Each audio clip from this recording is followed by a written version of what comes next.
आज हम पढ़ेंगे क्या, जनसंख्या विस्फोट। जनसंख्या विस्फोट क्या है, तो इस बारे में जनसंख्या विस्फोट जो होता है, जनसंख्या विस्फोट का तो पहले हम जनसंख्या क्या है। जनसंख्या वह चीज़ है, किसी एक निश्चित क्षेत्र, माने कोई निश्चित क्षेत्रफल हो, वहाँ पे जितने लोग निश्चित रूप से रह रहे हों, माने प्रतिदिन रह रहे हों, वह क्या कहेगा, वहाँ का निश्चित जनसंख्या कहलाएगा। तो विस्फोट माने आप जानते हैं, ये विस्फोट माने बढ़ना या फैलना, विस्फोट होने के कारण। जनसंख्या विस्फोट के इससे निबंध आता है, कितने नंबर का आज इसका विस्फोट से आप क्या समझते हैं। तो पहले आपको निबंध हिंदी में आता है, तो इसमें भी आता है जनसंख्या विस्फोट से आप क्या समझते हैं। तो प्रस्तावना आप लिखेंगे जनसंख्या विस्तार, तो उसके बाद और जनसंख्या फैलने का कारण लिखेंगे, उसके बाद लिखेंगे निवारण, फिर उपसंहार लिखेंगे। क्या लिखेंगे, उपसंहार। पहले प्रस्तावना या संकेत लिखेंगे, फिर कारण, फिर निवारण, फिर उपसंहार। ठीक है, कितना पॉइंट आप लिखेंगे। तो जनसंख्या विस्फोट के कारण क्या है, तो आप समझ जाए जनसंख्या विस्फोट का कारण क्या है। ठीक है, जनसंख्या विस्फोट निम्न कारण से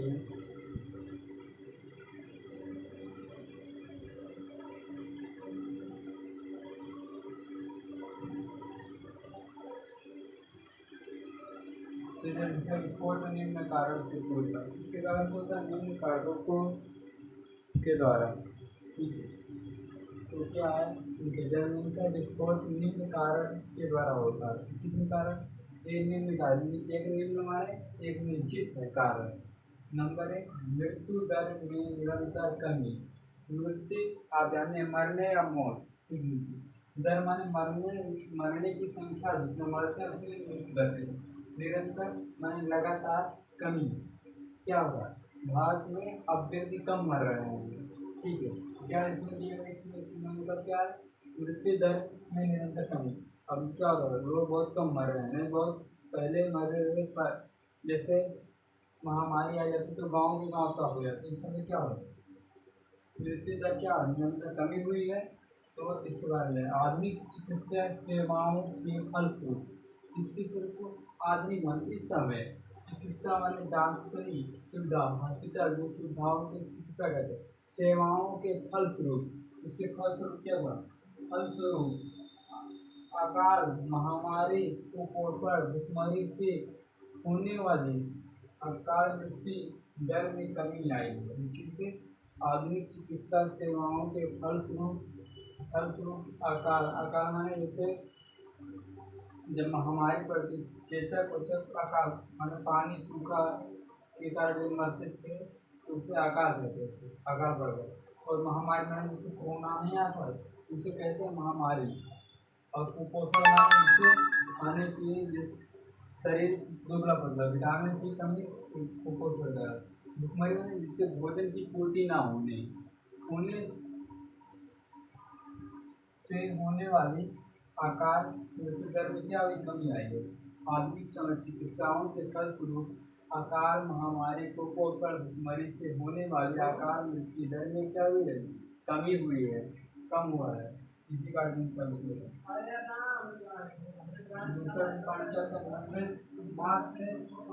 दर में कमी। अब मात माने माता और मृत्यु माने जानते हैं मौत, दर में कमी। मान इस समय क्या थी, महिलाएं जो माता बनी है तो वो कम बढ़ रही हैं। क्या हुई, मातृ मृत्यु दर में कमी, माने इस समय जो माता है वह नहीं है, माने गर्भवती, तो वे कम मर रही हैं। ठीक है, जो गर्भवती हैं तो कम मर रही हैं। मातृ मृत्यु दर में कमी। RCH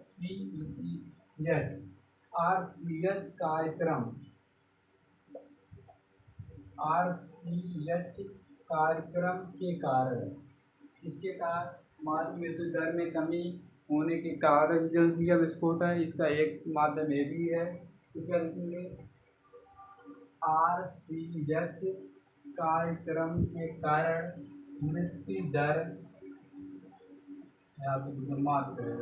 मातृ मृत्यु दर में कमी आई है। इसके द्वारा कमी आई, RCH कार्यक्रम, कार्यक्रम एक योजना है इसके कारण क्या होगा, मातृ मृत्यु दर में क्या भी है, कमी आई भी है। ठीक है, किसी महिला के गर्भधारण माने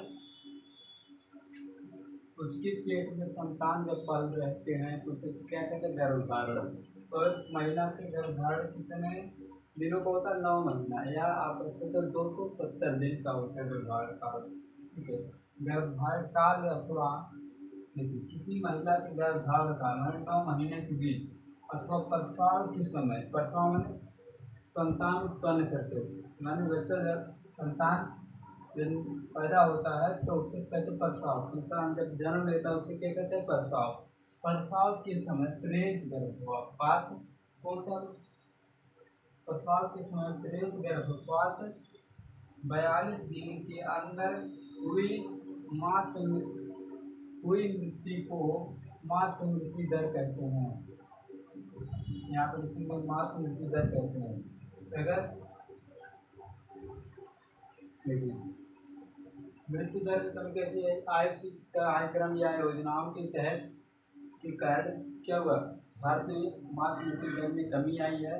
और किसी महिला के गर्भधारण काल या गर्भधारण अथवा प्रसव माने कोई गर्भधारण काल में एक जैसे जब संतान गर्भधारण हो जाती, गर्भाशय हो जाती है महिलाएं, तो कितने 9 महीने के बीच में अगर मृत्यु होती तभी मातृ मृत्यु दर बोला जाएगा।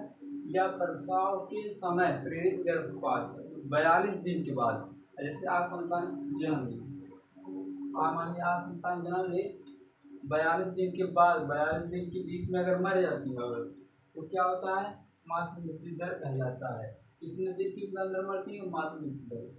तो यह एक नंबर में पूछ सकते मातृ मृत्यु दर किसे कहते हैं, जैसे आप कहेंगे किसी महिला के गर्भधारण काल में अथवा प्रसव के समय गर्भपात 42 दिनों के अंदर में हुई मृत्यु को मातृ मृत्यु दर कहती है। गर्भवती महिलाएं प्रेरित गर्भपात होने के बाद 42 दिन के बाद प्रसव लड़का होने के बाद मर जाती है, उनको किस श्रेणी में धरेंगे, मातृ मृत्यु दर में रखते हैं। इस श्रेणी में आप पढ़ेंगे शिशु मृत्यु दर में कमी। दूसरा पॉइंट क्या था, शिशु माने बच्चा, और मृत्यु माने जानते हैं, दर माने लगा, शिशु मृत्यु दर में कमी। क्या हुआ, शिशु के मृत्यु दर में भी कमी आई है। किस दर में, शिशु के मृत्यु दर में कमी।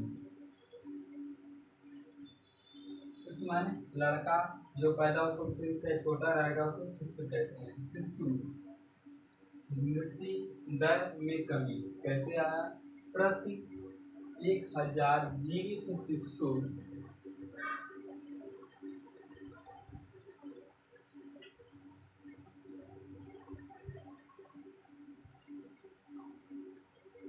प्रति 1000 जीवित शिशु में हुए शिशु में वह शिशु जो प्रति वर्ष में ही मर जाता है उससे शिशु मृत्यु दर कहलाता है।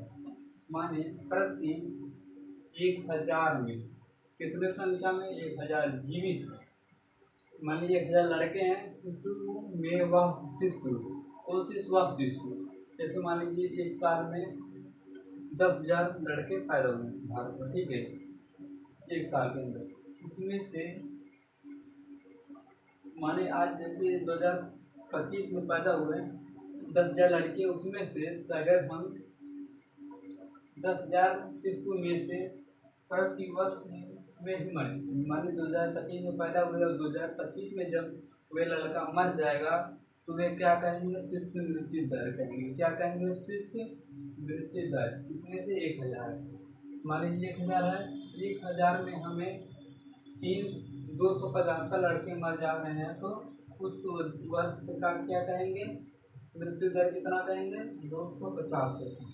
जो लड़का 2025 में पैदा हुआ, माने उसी साल में पैदा हुआ और उसी साल में मर जाएगा, उसे किस श्रेणी में रखेंगे, शिशु मृत्यु दर कहलाती है। क्या कहेंगे, शिशु मृत्यु दर कहलाती है। ठीक है, तो फिर रिवीजन कर लेते हैं। क्या विस्फोट के कारण क्या है, तो आपने क्या विस्फोट के निम्न कारण है,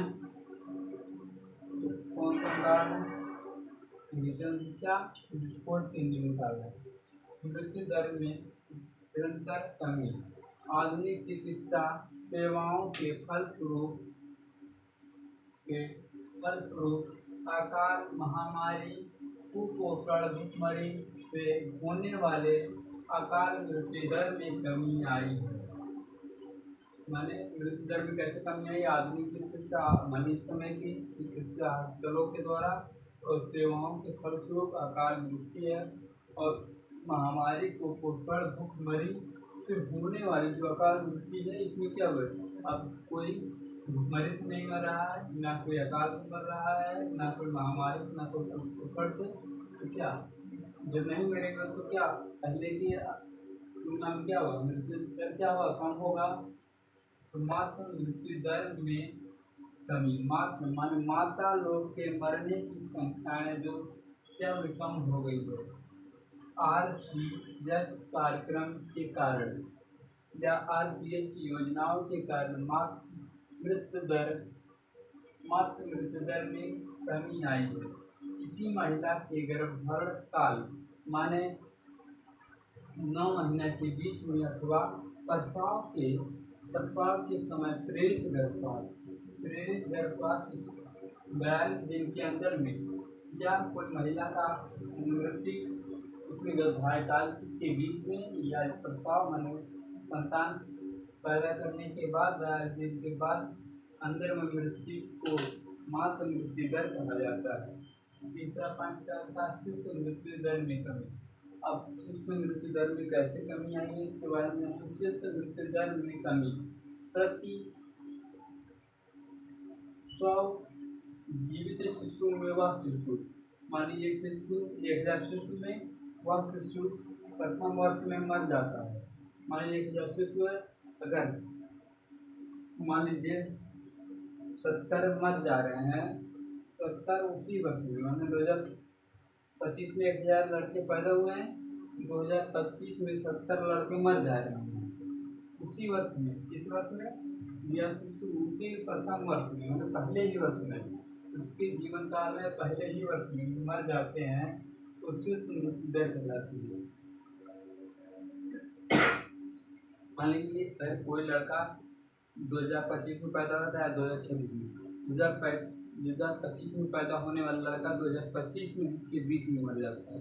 इसका मतलब 2000 अप्रैल में लड़का पैदा होता और वे अब 2026 में फरवरी में मर जाता तो उसके किस श्रेणी रखेंगे? शिशु मृत्यु दर को उससे दर्जा होता मिलता है, शिशु मृत्यु दर कहलाती है।